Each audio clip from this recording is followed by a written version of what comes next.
আজকে আমি কাঁচা আমের ঝাল আচার বানাবো। আমগুলোকে প্রথমে জলে ভালো করে ধুয়ে থালাতে তুলে রাখলাম। আমের খোলাটার কুশিটা ছাড়িয়ে আমগুলোকে 4 ফালি করে কেটে নিয়েছি। এবার এতে পরিমাণ মতো নুন দিয়ে দেব।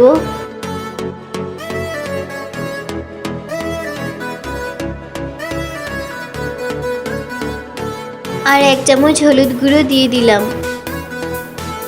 নুন আর হলুদটাকে আমগুলোতে ভালো করে মাখিয়ে নেব।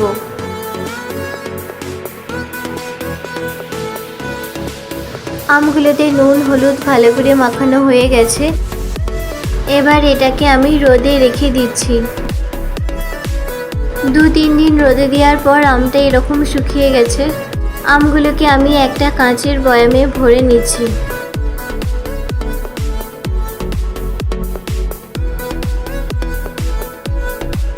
এবার বয়ামেতে কিছুটা সরষের তেল দিয়ে দেব। কাঁচা লঙ্কা কুচি দিয়ে দিলাম। গোলমরিচ গুঁড়ো দিয়ে দেব। জোয়ান দিয়ে দিচ্ছি।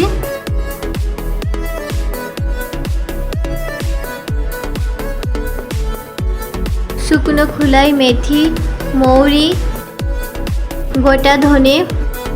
গ্যাসের আঁচটা কমিয়ে রেখে আমি লাল করে ভেজে নেব। মশলাটাকে গুঁড়িয়ে নেব। মেথি, মৌরি আর ধনে গুঁড়োটা দিয়ে দিচ্ছি। 2 চামচ সর্ষে বাটা দিয়ে দিলাম। একটু আদা বাটা দিয়ে দিচ্ছি। অল্প একটু রসুন বাটা দিয়ে দেব। 2 চামচ শুকনো লঙ্কা বাটা দিয়ে দিলাম।